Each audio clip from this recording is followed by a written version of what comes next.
Feyfolken, Book 1 by Joachim Jarth. The great sage was a tall, untidy man, bearded but bald. His library resembled him. All the books had been moved over the years to the bottom shelves, where they gathered in dusty conglomerations. He used several of the books in his current lecture, explaining to his students Taksim and Bunguldag, how the Mages Guild had first been founded by Vanus Galerion. They had many questions about Galerion's beginnings in the Psychic Order and how the study of magic there differed from the Mages Guild. It was, and is, a very structured way of life, explained the great sage. Quite elitist, actually. That was the aspect of it Galerion most objected to. He wanted the study of magic to be free. Well, not free exactly, but at least available to all who could afford it. In doing that, he changed the course of life in Tamriel. He codified the praxis and rituals used by all modern potion makers and item makers and spell makers, didn't he, great sage? Asked Bunguldag. That was only part of it. Magic as we know it today comes from Vanus Galerion. He restructured the schools to be understandable by the masses. He invented the tools of alchemy and enchanting so everyone could concoct whatever they wanted, whatever their skills and purse were allowed to, without fears of magical backfire. Well, eventually, he created that. What do you mean, great sage? Asked Taksim. The first tools were more automated than the ones we have today. Any layman could use them without the least understanding of enchantment and alchemy. On the Isle of Arteum, the students had to learn the skills laboriously and over many years. But Galerion decided that was another example of the Psychic elitism. The tools he invented were like robotic master enchanters and alchemists, capable of creating anything the customer required, provided he could pay. So someone could, for example, create a sword that could cleave the world in twain, asked Bunguldag. I suppose, in theory, but it would probably take all the gold in the world, chuckled the great sage. No, I can't say we were ever in very great danger, but that it isn't to say that there weren't a few unfortunate incidents where a unschooled yokel invented something beyond his ken. Eventually, of course, Galerion tore apart his old tools and created what we use today. It's a little elitist, requiring that people know what they are doing before they do it, but remarkably practical. What did people invent? Asked Taksim. Are there any stories? You're trying to distract me so I don't test you, said the great sage. But I suppose I can tell you one story, just to illustrate a point. This particular tale takes place in city of Alinor, on the west coast of Somerset Isle, and concerns a scribe named Thorvald.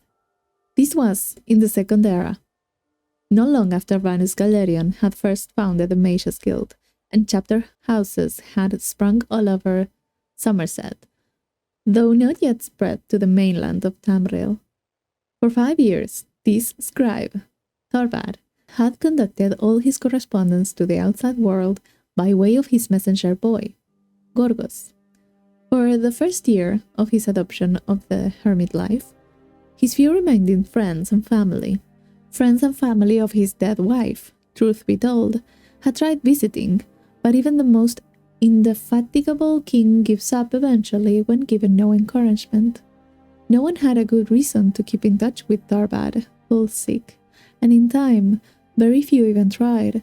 His sister-in-law sent him the occasional letter with news of people he could barely remember, but even that communication was rare.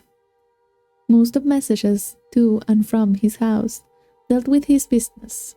Writing the weekly proclamation from the Temple of Auriel, these were bulletins nailed to the temple door, community news, sermons, that sort of thing.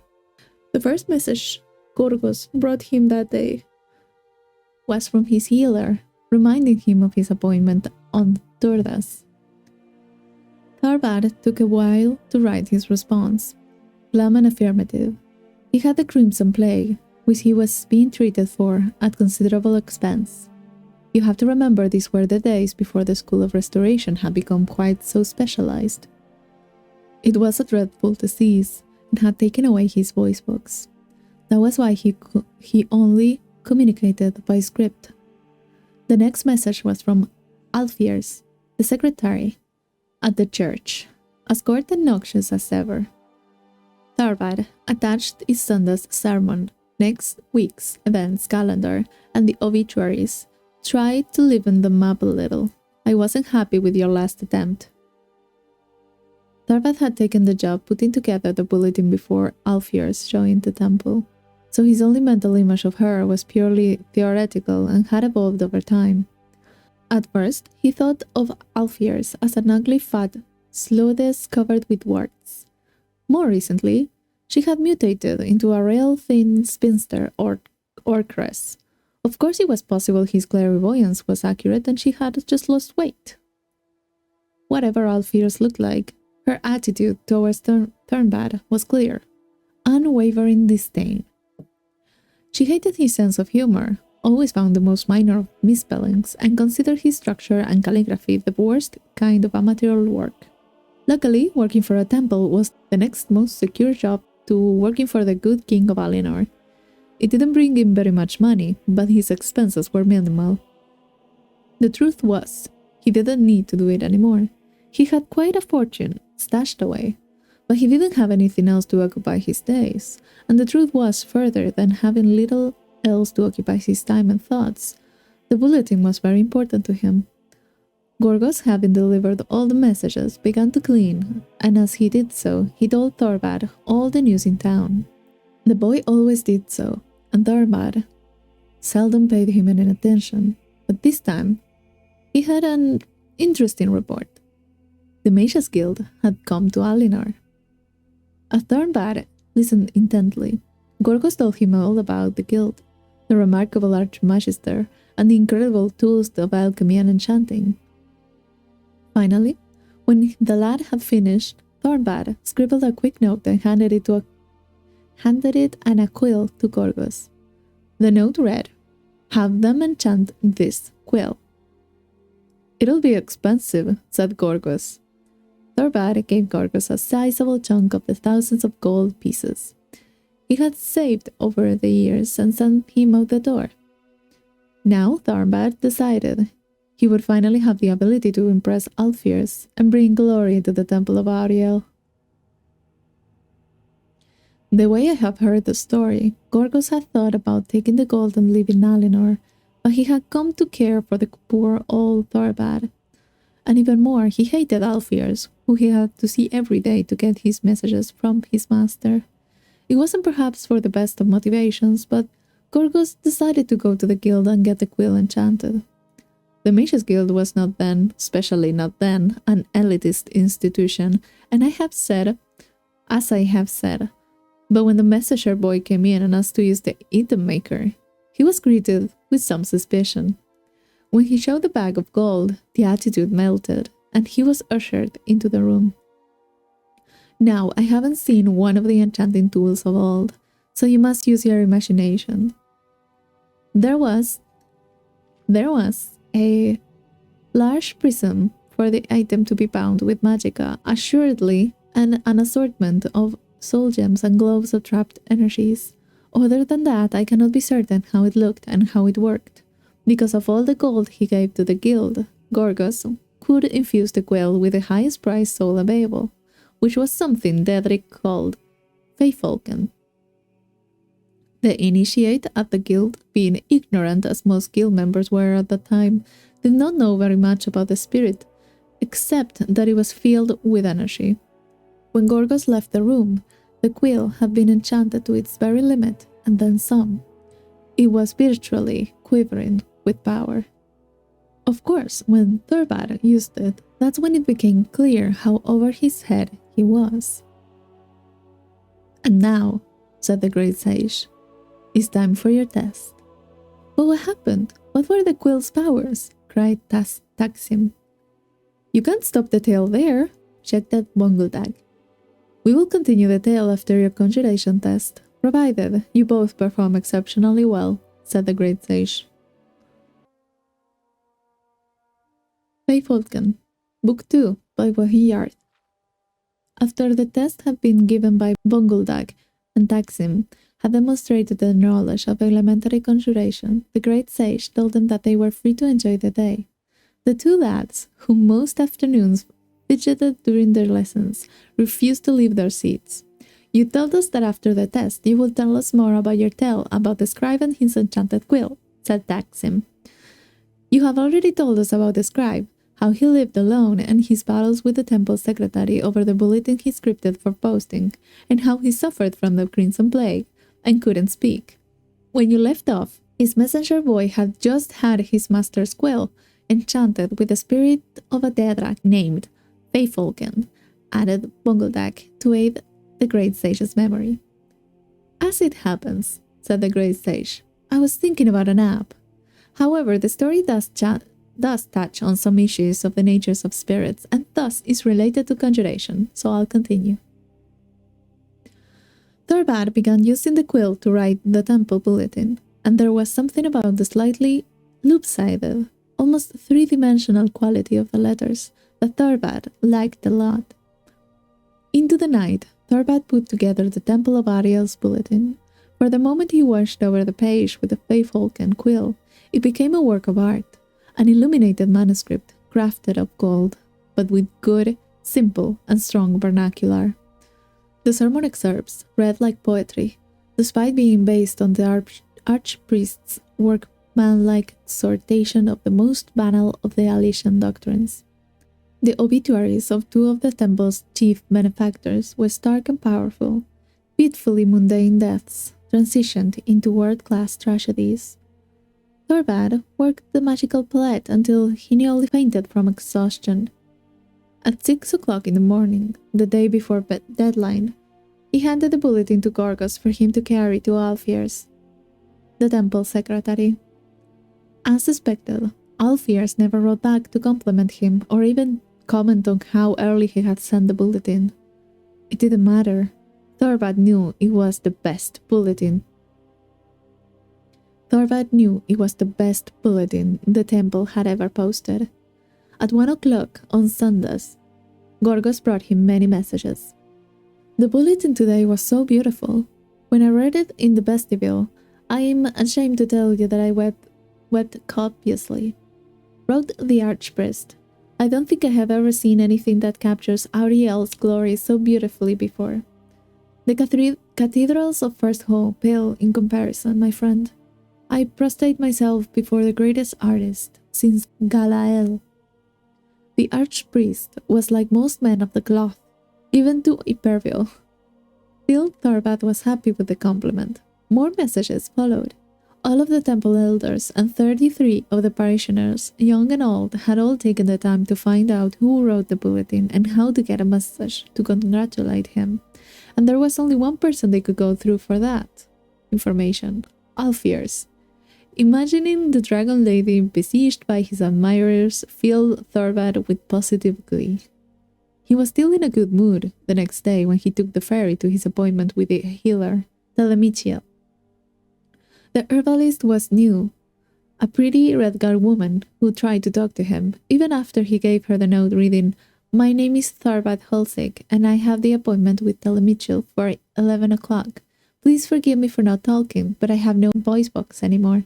Has it started raining yet? She asked cheerfully. The diviner said it might. Thorbad frowned and shook his head angrily. Why was it that everyone thought that mute people liked to be talked to? Did soldiers who lost their arms like to be thrown balls? It was undoubtedly not a purposefully cruel behavior, but Thorbad still suspected that some people just liked to prove that they weren't crippled too.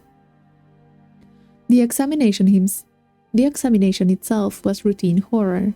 Telemichiel performed the regular invasive torture, all the while chatting and chatting and chatting. You ought to try talking once in a while. That's the only way to see if you're getting better. If you don't feel comfortable doing it in public, you could try practicing it by yourself, said Telemichiel, knowing her patient would ignore her advice. Try singing in the bath. You'll probably find you don't sound as bad as you think. Thorvald left the examination with the promise of test results in a couple of weeks. On the ferry ride back home, Thorvald began thinking of next week's temple bulletin. What about a double border around the last Sunday's offering plate announcement? Putting the sermon in 2 columns instead of 1 might have interesting effects. It was almost unbearable to think that he couldn't get started on it until Alfiers sent him information. When she did, it was with a note. Last bulletin a little better. Next time, don't use the word fortuitous in place of fortunate. The words are not, if you look them up, synonymous. In response, Thornbad almost followed Telemichil's advice by screaming obscenities at Gorgos. Instead, he drank a bottle of chimp wine, composed and sent a suitable reply, and fell asleep on the floor. The next morning, after a long bath, Thornbad began to work on the bulletin. His idea for putting a light shading effect on the special announcements section had an amazing textural effect. Alfiers always hated the extra decorations he added to the borders, but using the Feyfolken quill, they looked strangely powerful and majestic.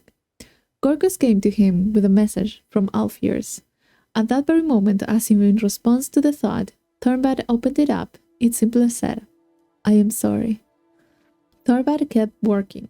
Alfiers' note he put from his mind, sure that he would soon follow it up with the complete message.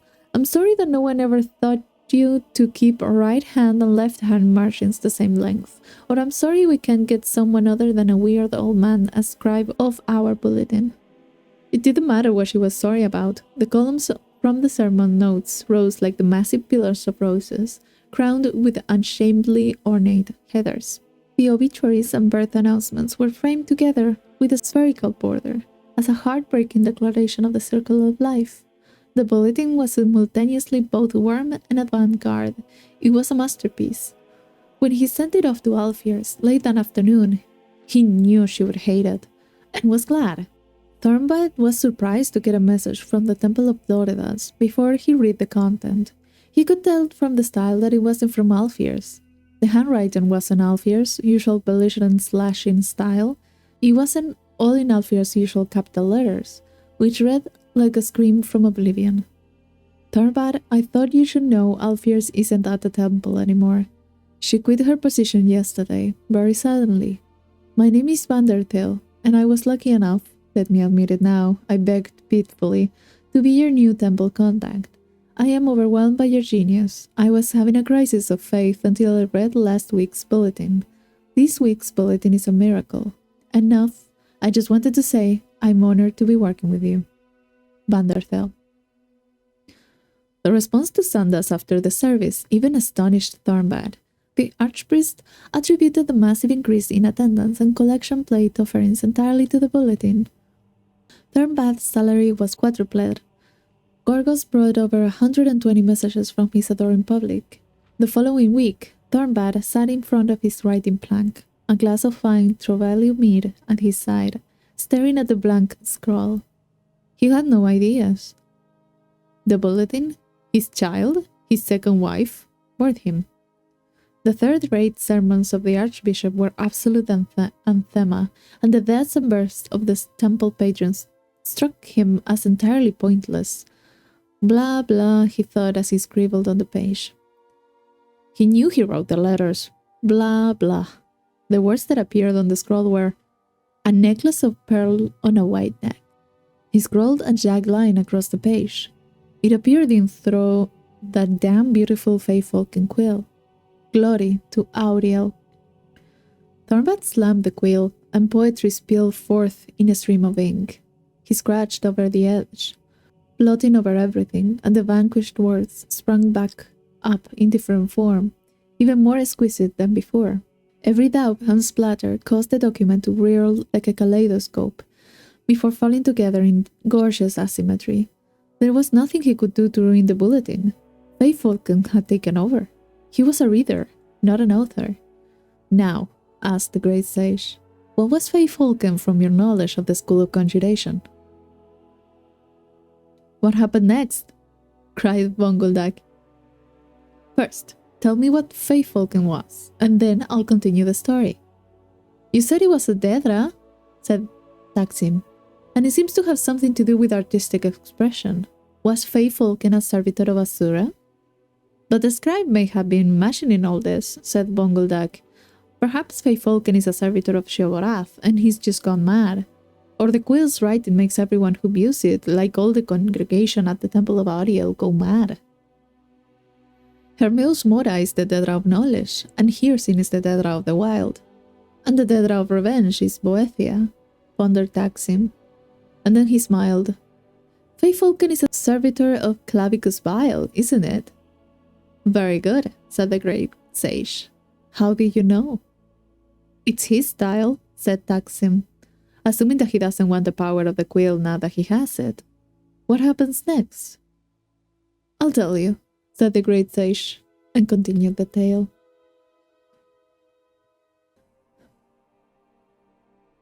Feyfolken, Book 3, by Wahi Yarth. Thorvald had at last seen the power of the quill, said the great sage, continuing his tale. Enchanted with the Dedra, Feyfolken, servitor of Clavicus Vile, it had brought him great wealth and fame as the scribe of the weekly bulletin of the Temple of Ariel, but he realized that he was the artist, and he merely the witness to its magic. He was furious and jealous. With a cry, he snapped the quill in half. He turned to finish his glass of mead. When he turned around, the quill was intact.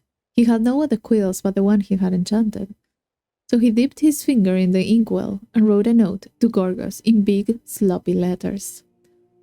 When Gorgos returned with a new batch of congratulatory message from the temple praising his last's bulletin, he handed the note and the quill to the messenger boy.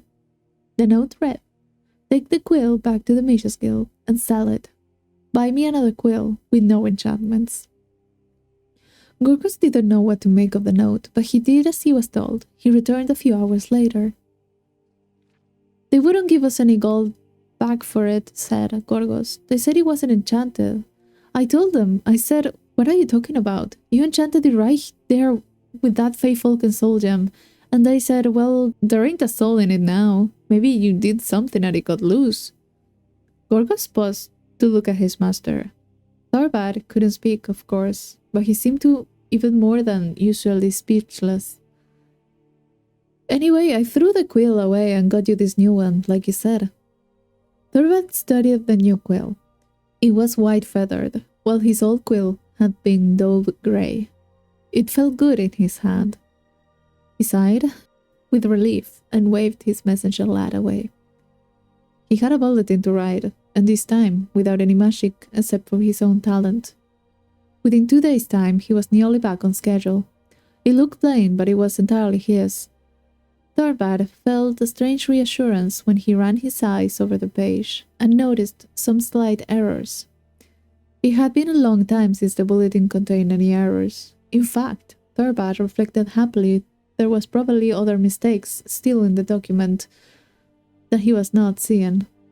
He was finishing a final word of plain calligraphy on the borders when Gorgos arrived with some messages from the temple.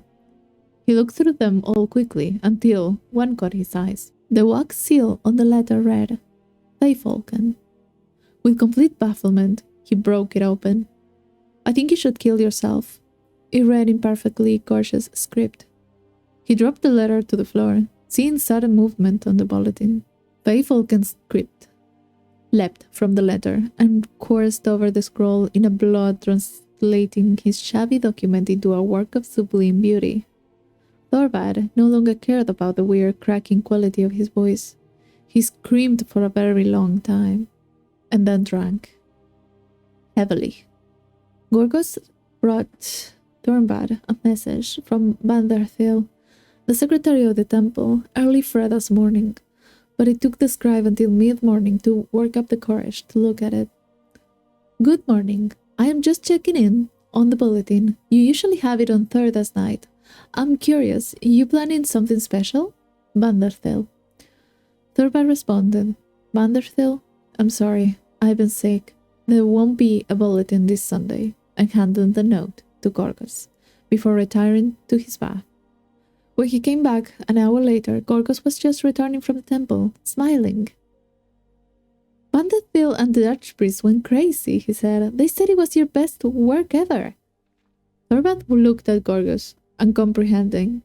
Then he noticed. The bulletin was gone. Shaking, he dipped his finger in the inkwell and scrawled the words. What did the note I sent with you say? You don't remember? Asked Gorgos, holding back a smile. He knew the master had been drinking a lot lately. I don't remember the exact words, but it was something like, Vanderbilt, here it is. Sorry it's late, I've been having severe mental problems lately. Thorvald. Since you said here it is, I figured you wanted me to bring the bulletin along, so I did. And like I said, they loved it. I bet you get 3 times as much letters this Sundays. Thorvald nodded his head, smiled, and waved the message a lad away. Gorgos returned back to the temple, while his master turned to his writing blank and pulled out a fresh sheet of parchment. He wrote with a quill, What do you want, Feyfolken? The words became, Goodbye, I hate my life. I have cut my wrists. Thorvald tried another tact. Have I gone insane? The words became, Goodbye, I am poison. I hate my life. Why are you doing this to me? I, Thorvald, Hulsik, cannot live with myself and my ingratitude. That's why I have put this noose around my neck. Thorvald picked up a fresh parchment, dipped his finger in the inkwell, and proceeded to write the entire bulletin. While his original draft before Feyfolken had altered it, had been simple and flawed, the new copy was a scrawl. Lowercase i's were undotted. G's looked like y's. Sentences ran into margins and curled up and all over like serpents. Ink from the first page leaked into the second one. When he yanked the pages from the notebook, a long tear nearly divided the third page in half. Something about the final result was evocative. Thorvald at least hoped so. He wrote another note, reading simply, Use this bulletin instead of the piece of trash I sent you. When Gorgos returned with new messages, Thorvald handed the envelope to him. The new letters were all the same, except for one from his healer, Telemichiel. Thorvald, we need you to come in as soon as possible. We have received the reports from Black Marsh about a strain of the Crimson Plague. That sounds very much like your disease, and we need to re-examine you. Nothing is definite yet, but we're going to want to see what our options are. It took Thorvald the rest of the day and 15 drams of the soutest mead to recover. The larger part of the next morning was spent recovering from this means of recovery. He started to write a message to Vanderbilt. What do you think of the new bulletin? With a quill. Feyfolken's improved version was, I'm going to ignite myself on fire, because I am a dying no talent. Thorvald wrote the note, using his finger and ink message. When Gorgos appeared, he handed him the note. There was one message in Vanderbilt's handwriting. It read, Thorvald, not only are you divinely inspired, but you have a great sense of humor. Imagine us using those scribbles you sent instead of the real bulletin. You made the Archbishop laugh heartily. I cannot wait to see what you have next week. Yours fondly, Vanderbilt. The funeral service a week later brought out far more friends and admirers than Thorvald Hulsik would have believed possible. The coffin, of course, had to be closed, but that didn't stop the mourners from filing into lines to touch its smooth oak surface. Imagine it as the flesh of the artist himself. The Archbishop managed to rise the occasion and deliver a better-than-usual eulogy. Thorvald's old nemesis, the secretary before Vanderbilt, Alfiers, came in from Cloudrest, wailing and telling all who would listen that Thorvald's suggestions had changed the direction of her life. When she heard Thorvald had left her his will in his final testament, she broke down in tears. Vanderbilt was even more inconsolable, until she found a handsome and delightfully single young man. I can hardly believe he's gone, and I never even saw him face to face, or spoke to him, she said. I saw the body, but even if he hadn't been all burned up, I wouldn't have been able to tell if it was him or not. I wish I could tell you there had been a mistake, But there was plenty of medical evidence, said Telemichil. I supplied some of it myself. He was a patient of mine, you see. Oh, said Vanderfell. Was he sick or something? He had the Crimson Plague. Years ago, that's what took away his voice box, but it appeared to have gone into complete remission. Actually, I just had sent him a note, telling him words to that effect, the day before he killed himself. You're that healer? Exclaimed Vanderfell. Thornbat's messenger boy Gorgos told me that he had just picked up that message when I sent mine. Complimented him on the new, primitive design of the bulletin. It was amazing. Work. I had never would have told him this, but I had begun to suspect he was talking an automated style. It turned out he had one last work of genius before going out in a blaze of glory, figuratively and literally. Vanderfield showed the healer Thornbat's last bulletin, and Telemichil agreed that its frantic, nearly illegible style spoke volumes about the power and majesty of the god Auriel. Now I'm thoroughly confused, said Bonguldak. About which part? Asked the great sage. I think the tale is very straightforward. Feyfolken made all the bulletins beautiful, except for the last one, the one Thornbat did for himself, said Taskim, thoughtfully. But why did he misread the notes from Vanderfell and the healer? Did Feyfolken change those words? Perhaps, smiled the great sage. Or did Feyfolken change Thorvat's perception of those words? Asked Bonguldag. Did Feyfolken make him mad after all? Very likely, said the great sage. But that would mean that Feyfolken was a servitor of Sheogorath, said Bonguldag. And you said he was a servitor of Clavicus Vile. Which was he, an agent of mischief or an agent of insanity? The will was surely altered by Feyfolken, said Taksim. The will was surely altered by Feyfolken, said Taksim, and that's the sort of thing a servitor of Clavicus Vile would do to perpetuate the curse. As an appropriate ending to the tale of the scribe and his cursed quill, smiled the great sage. I will let you read into it as you will.